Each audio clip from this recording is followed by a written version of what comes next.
Mr. President, yes, the committee secretariat have prepared for this. In fact, for the last 2 weeks, and it was with the prodding and the encouragement given to me during the weekend by the majority floor leader himself, Mr. President. No, Mr. President. He was the one The point that we are trying to drive at is this. Mr. President, there being no other matters, and with our agreement in the caucus that to help in the avoidance of transmission of COVID-19. By the way, I just got a call from Senator Grace Poe. She was just in Santuario de San Antonio 2 minutes ago. And apparently they locked down Santuario de San Antonio, the wake area, the area where they have the wakes. And yesterday now, it's locked down. Yesterday, there was a positive COVID-19 patient or individual who was there in the premises and visited one of the wakes. And therefore, today, they're on a lockdown.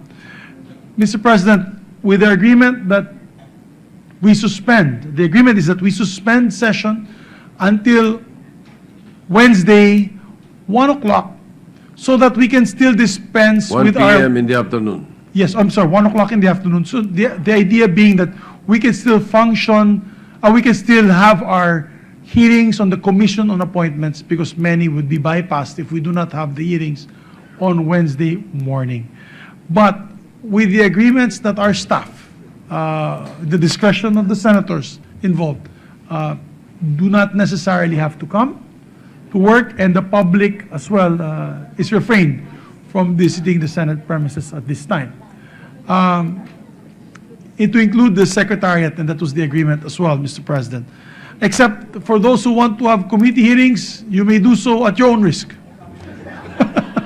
Because I know there's one colleague here who wants to have a committee hearing tomorrow. And we will not stop him, Mr. President, him or her. But at your own risk, Mr. President. We must be very careful in these trying times.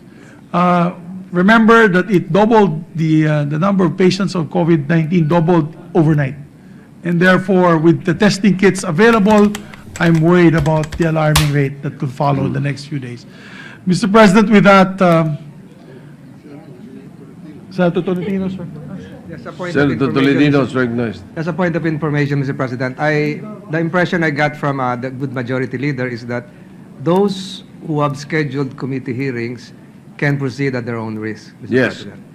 Yes. So, Mr. President, having invited so many resource persons for tomorrow's first Bangsamoro oversight hearing, I will take the risk, Mr. President, and I think it is my solemn duty to proceed with the committee hearing, considering the number of resource persons are already here in Metro Manila, without prejudice, Mr. President, to the good intentions mentioned a while ago by the good majority floor leader, that we shield our employees from the threat, the lingering threat of the coronavirus, Mr. President. So I will proceed, not taking the risk, so to speak, but as part of my duty, because we have invited so many resource persons, including members of the diplomatic corps, Mr. President.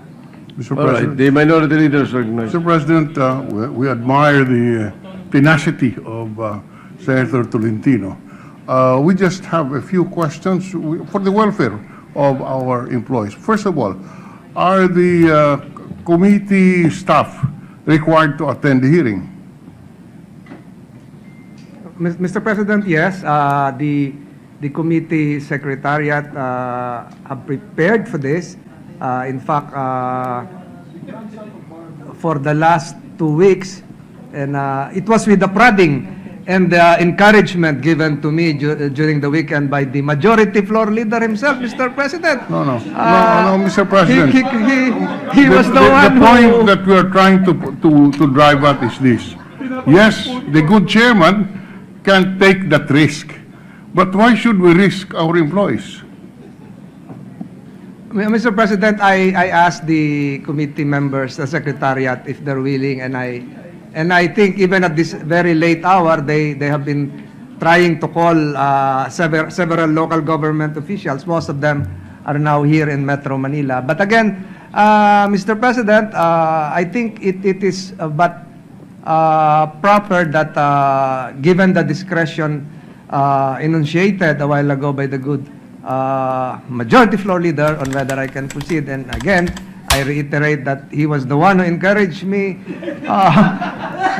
Mr. President, just for the record, Mr. President, Yeah. the good gentleman from Cavite knows I had called him to postpone because there was a request from the Chief Minister that they were not ready and they asked to postpone. But he said that sayang naman, bago mag-break, mag-hearing. So ang sabi ko sa kanya, bahala ka. Ikaw yung chairperson. We respect the chairman's decision. But I